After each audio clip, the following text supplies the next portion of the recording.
Hi friends, welcome to my channel. ఈరోజు special అంటే కొబ్బరి చట్నీ అండి. ఇది మన దోశలకైనా చాలా బాగుంటుందండి. చట్నీ అన్నంలోకైనా దోశలకైనా.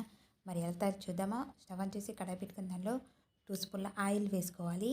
ఆయిల్ వేడిన తర్వాత అందులో ఒక మిర్చి అండి, ఇవి ఒక 12 దాకా తీసుకున్నాను. దీన్ని 2 పార్ట్స్ వేసుకుంటున్నాను. ఇది బాగా ఫ్రై కావాలి కదా అని. ఇదైతే చాలా చక్కగా ఫ్రై అవుతాయండి. వేసుకొని దీన్ని ఒక 3-4 నిమిషాలు పెడితే ఫ్రై చేసుకోవాలి. ఇలా ఫ్రై అయిన తర్వాత ఇందులోకి నేనైతే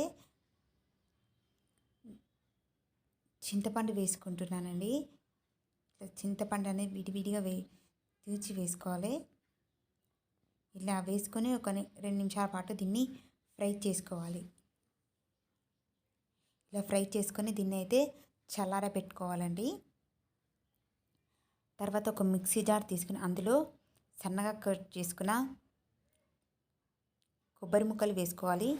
నేను కొబ్బరిలో హాఫ్ వేసుకున్నానండి.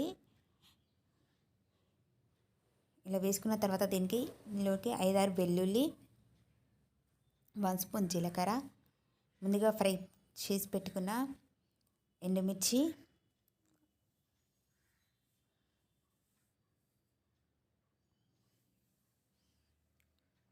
రుచికి సరిపడు ఉప్పు వేసుకొని మిక్సీ పట్టుకోవాలండి. దీన్ని ఇప్పుడు ఒకసారి ఇలా బరకగా మిక్సీ పట్టుకొని ఫ్రెండ్స్ ఇలా కలుపుకోవాలండి. ఒకసారి ఇలా కలుపుకున్న తర్వాత ఇందులోనికి కొద్దిగా వాటర్ పోసుకొని దీన్ని మెత్తగా మిక్సీ పట్టుకోవాలండి. చూడండి, ఇలా మిక్సీ పట్టుకొని దీన్ని ఒక బౌల్లో వేసుకొని పక్కన పెట్టుకోవాలి. స్టవ్ ఆన్ చేసి కడాయి పెట్టుకొని అందులో 2 స్పూన్ల ఆయిల్ వేసుకోవాలి. ఆయిల్ వేడైన తర్వాత దానిలో పోపు దినుసులు వేసుకొని కొంచెం లైట్ బ్రౌన్ కలర్ వచ్చే వరకు అయితే వీటిని ఫ్రై చేసుకోవాలి. ఇలా ఫ్రై అయిన తర్వాత ఇందులోనికి కొద్దిగా కరివేపాకు వేసుకొని ఒక 2 నిమిషాల పాటు అయితే దీన్ని కరివేపాకు ఫ్రై కావాలి కదా, అంతసేపు అయితే దీన్ని అయితే ఫ్రై చేసుకోవాలి.